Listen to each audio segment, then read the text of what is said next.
欢迎各位继续回来我们的节目。现今的商业世界竞争呢是无处不在的，俗话说呢，知己知彼才能够百战百胜。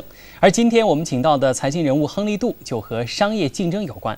亨利·杜呢是法国竞争情报学的创始人，目前呢担任法国最知名的竞争情报学研究生培养机构 CRRM 研究院的院长。这个研究院呢，同时也在巴西、印尼、中国、欧盟开展相关学科的教育。由于竞争情报学呢是一门新兴的学科，杜教授在接受采访的时候，首先解释了它的起源。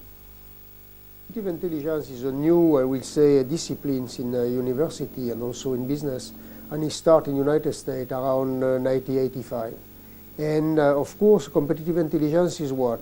Globally, this is to understand the environment of a company and to master the strategic information to help the decision maker to take the best possible decisions. And of course, this is related to the globalizations because the world becomes very complex, and understanding the world is one of the key issues for companies. Competitive intelligence is still a new word to us. Then could you please give us an example to illustrate how CI successfully works to help making business decisions? Yes, I will take an example which is related to China, because this is important.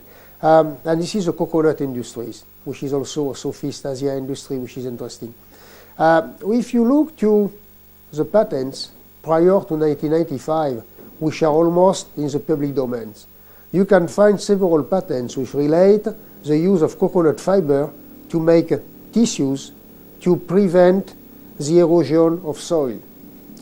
Starting from this idea, the Philippines developed geotextile, and now they are selling for more than $100 million of geotextile to China, because China will need geotextile for the Olympic Games to make the grounds very stiff, to put grass, and to get everything going well.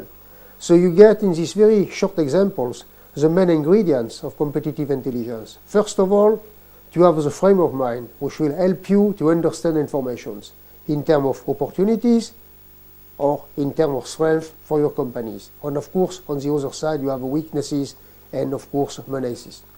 And of course, there they take information coming from patents, they analyze this information, and they see that they have opportunities to develop new products from old ideas with technologies which is very simple.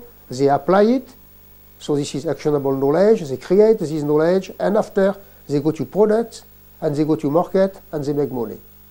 This one study shows that although the CI tools are available to the global companies, they still are not leveraging them to full advantage. What's your view on that?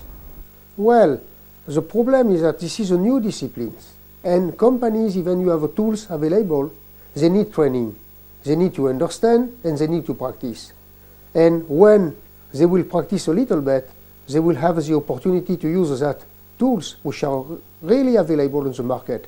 For instance, patent databases are available freely. You can get millions of data from the European databases and from the United States databases. But people, most of the time, don't use it. Because why? A very simple question. In universities, people don't use the patents. So people have not been trained to use these technical information. And this is the same thing for many other parts of information. You have information which is coming everywhere, but people don't get used to get the best of it, to just reinforce their strategic thinking. So tools are there, information is there, people is there. What we have to do is to try to mix all together. And one of the key points of competitive intelligence is to create this sort of melting point, which will help people to understand what information is important, or to use it, or to find it, using tools, and after creating knowledge, which is the most valuable asset for companies today. 好，在访谈过后呢，我们今天的节目到这儿就要结束了。